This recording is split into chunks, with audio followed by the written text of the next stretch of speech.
I'll be talking, we've spoken about all the evidence, and I'll be talking about more the practical action side of it and kind of how we use those outputs to power our plan. So as Aaron mentioned, we've defined that gap, and we might be running some tests and some contribution models, but how do we get from our evidence, which we've already spoken about, and the bit which I'll be talking about is the action, but there's that kind of questionable bit in the middle whereby we have to analyze that evidence to be able to know how to use it within the plans that we're going to be making.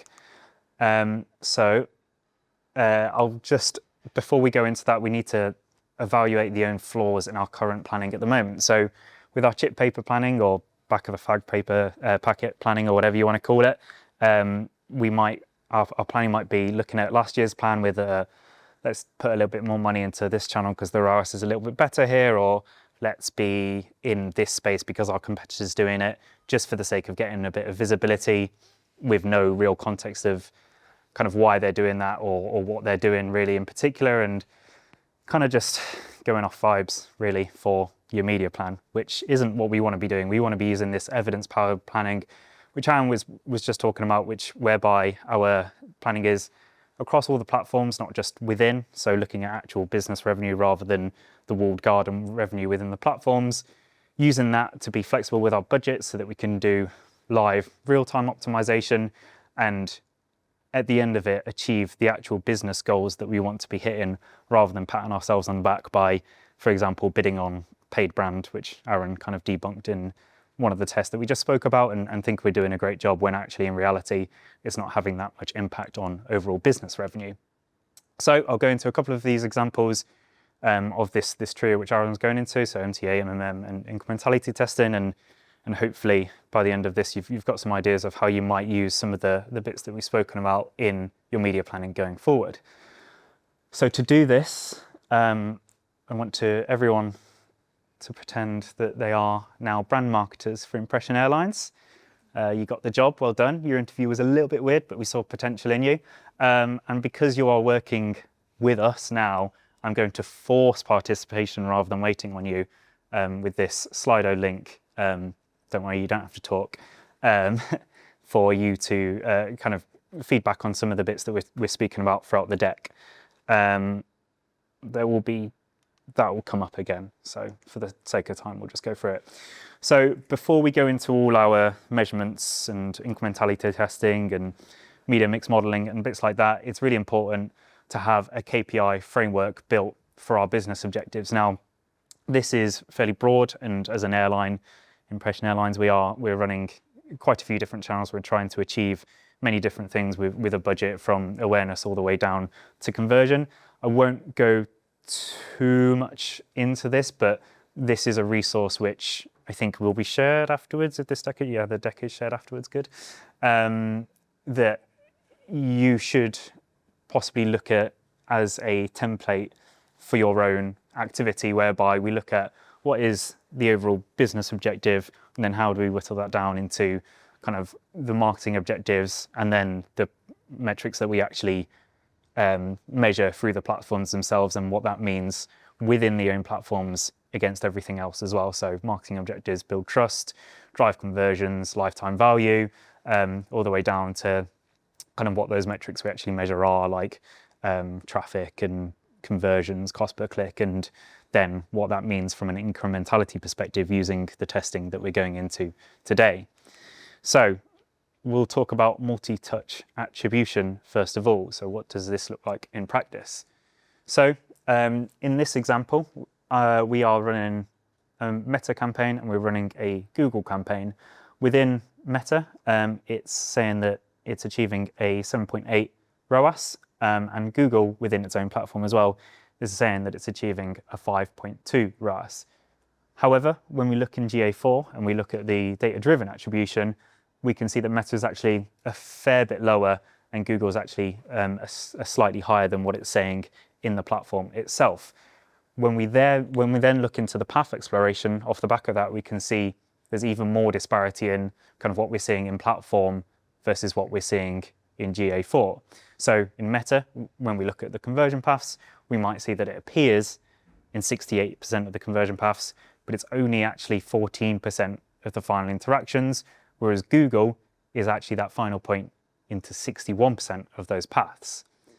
If you follow this link, this QR code, there are several things here which I want you to tell me, kind of based on the evidence in this previous slide, how you're going to optimize that current Meta and Google activity. Do we downweight Meta to 14% of the budget, reflecting that final touch rate, and shift the spend to Google? Do we keep the investment steady, but change the optimization approach towards upper mid-funnel, reallocate some of that budget to YouTube or other brand building activities, maintain the current spend and design an incrementality test, or cut Meta by 50% because the numbers suggest it's overvalued?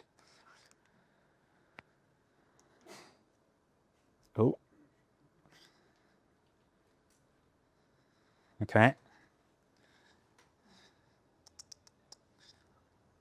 Nice. I think having the word incrementality test in one of the answers itself is a bit of a giveaway. But yeah, you're absolutely right in terms of those two. So what does this data tell us? It tells us that Meta is likely driving demand rather than closing it itself and actually harvesting it. It's telling us that because of that, it's likely doing more of the higher funnel job, whereas Google is converting the traffic at the bottom of the funnel, and that we may need to change our approach to Meta if we'd originally planned it to deliver conversion-based activity when it's not necessarily showing us that it's conversion-based. However, what it doesn't tell us is what is the actual incremental value that Meta is delivering. We can see the contribution, but we can't see the actual value. We can't see if we're overpaying for traffic, which would have converted anyway through Google, for example. So take the brand example that Aaron was talking about, and whether our budgets are at the right level for the highest gain overall. So on those answers as well, just going back to those, we can see that Meta is doing something. However, it's not what we thought it would. Therefore, at this point, we need to run the incrementality testing to better understand that contribution to revenue.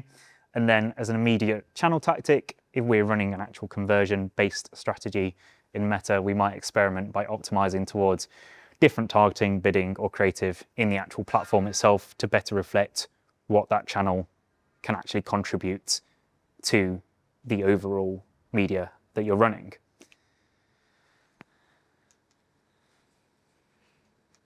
Nice. Cool. Back to our favorite Venn diagram. We're now talking about we've analyzed this data and we can kind of see the gaps in the attribution between them. So now we want to run an incrementality test. Now we've defined in our geo holdout test. I know that in Aaron's picture it had the United States, but we're doing the good old England. And we found that the Midlands and the Northeast have a similar population size in terms of the audience that we're looking to target. They interact with our media in very different ways, and for all intents and purposes, they are comparable in terms of the two areas that we want to test. And what we did was we invested Meta into the Midlands and we didn't invest Meta into the Northeast. What we then did was we looked at the total revenue and we found that the Midlands, through the first party revenue, achieved 75k more than achieved 75k more than what the Northeast did, which wasn't running Meta. So again, some audience participation. The incrementality test shows a drop in blended ROAS, which it did, but it showed that we had more incremental revenue. So what do we as brand marketers think we should do? Should we cut Meta spend because Google only is more efficient? Do we upweight Meta nationally and use our ROAS because it shows more room to scale? Do we continue to use our in-channel ROAS of 7.8 as Meta's contribution factor in the previous example? And do we test YouTube as upper funnel growth alongside Meta? So what this data does tell us is that Meta is actually delivering real and measurable contribution. The revenue did increase, however, the blended ROAS overall did fall off the back of that due to a diminishing return in the actual media that we're running, which I'll go into more in a second.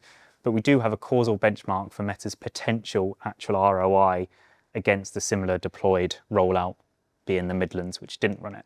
What it doesn't tell us is, again, the actual in-channel tactics of whether it performed better with different creative formats, targeting. This is stuff that the marketing team rather than the data team might be able to help with. It doesn't tell us whether other channels might outperform or support Meta in an incremental return. And it doesn't tell us whether the results that we've seen here will be consistent when deployed nationally or across other regions. So going back to our answers, there are a couple which I think are more correct. So our incremental ROAS, when measured under robust testing conditions, gives us a good benchmark for an expected incremental ROI, being the key word for a full-scale ROI. And we can also experiment by testing further an incremental upweight to see where that point of diminishing return is, so that we know how much we need to scale investment in that channel before we're not actually making any additional gain off the back of it.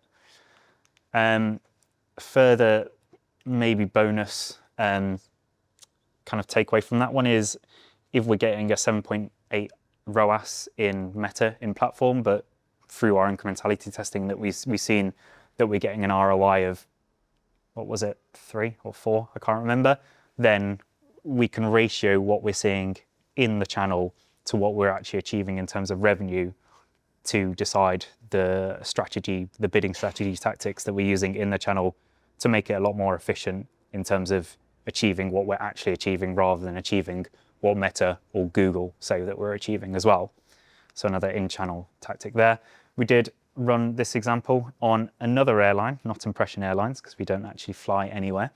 And we test it. So essentially the CEO or the CFO didn't like Meta, just said it was rubbish and kind of wanted to turn it off just as a blanket statement. And we managed to convince them that that wasn't maybe the best way of doing it. So we met on a middle ground of looking to pause a region, being Norway, which was like a key region, home market for them, but keep Meta running everywhere else. And we used some of the modeling, which Aaron went into with the kind of like the confidence intervals and bits like that. And we found that the reduction in spend in Meta in Norway actually delivered a decline of around 300k in revenue from that area against the regions where we were running Meta activity. So we gave that evidence back to the board, and they took it on board as well. And we turned Meta back on, and that revenue returned after a couple of weeks. Obviously, it wasn't immediately. Cool. And then finally onto our MMM. So after our testing and after our incremental upweights based off the back of our testing, we found that we've got a curve for each of the channels that we're running, our Google, our Meta, our YouTube, and our Snapchat. And we've seen that there is that diminishing point at different places. So Snapchat might have a really sharp return immediately, but then go off very quickly at a certain level of investment. YouTube can go for days, so can Google. Meta is a little bit further down as well. So based on this, so this is our budget currently, this is the ROI that we're achieving, and then the point of diminishing returns is where we see that we're not really getting any extra incremental revenue for extra investment. So we're nearly at it with Google, nearly at it with Meta, got quite a lot of headroom in YouTube, and we're about halfway in Snapchat, even though the budget is a bit lower. So with this in mind, how should we optimize our plan? Should we double the Snap budget? Should we reinvest 10k from Meta into Snap, upweight YouTube by 50%, add TV, given the YouTube performance, or do nothing? Which is sometimes the nicest thing to do. So there's the bits. I think you've got the answers on your phone. Good. Where's the guy who's talking about Snapchat? That's him, I reckon. Double Snap budget. Nice. Yeah, reinvesting 10k from Meta into Snap and upweighting YouTube by 50% are both feasible options, I think. I'll go into that why Doubling Snapchat budget, by the way, if we doubled it, we'd be past the point of diminishing returns, which is at 50K. So that we'd be losing 10K if we doubled it in this example of the model. So what it tells us is that Snapchat is very effective at the current budget, but it has a very steep diminishing returns curve after that 50K mark.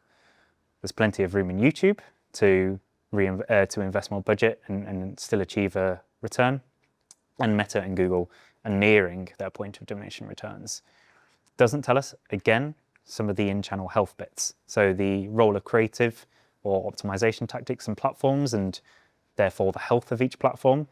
If we're bidding 100K on broad match flights in Google, and we see that the return isn't very good, we can't say, oh, we're at the point of diminishing returns. It's probably because of the relatively unhealthiness of the account itself, but we're assuming you're all fantastic brand marketers and everything is best practice to a T. But it doesn't tell us the impact of other channels also not used as part of the model. So go into those answers. Yeah. Cool. So understanding each channel's point of diminishing returns helps us appropriately scale that spend effectively and confidently. But it also shows us where we might be wasting spend and we might be oversaturating, like we were we were close to in Google and Meta, and we would be if we doubled YouTube budget in Snapchat. But if we reinvested a little bit into Snapchat, then we'd still be at that point of below the point of diminishing returns. Cool. So what I believe our next steps as marketers for Impression Airlines is, first of which is to create our KPI framework based on our business targets and interpret the flaws in the reported ROAS, design the incrementality testing using our geo holdouts to determine the true value of lower performing channels or the upper funnel channels, and then optimize based on those results, make incremental changes to find our point of diminishing returns to help us with future planning, kind of on an ongoing basis in terms of flexibility of budgets, but also planning media budgets for the next year or the next 5 years.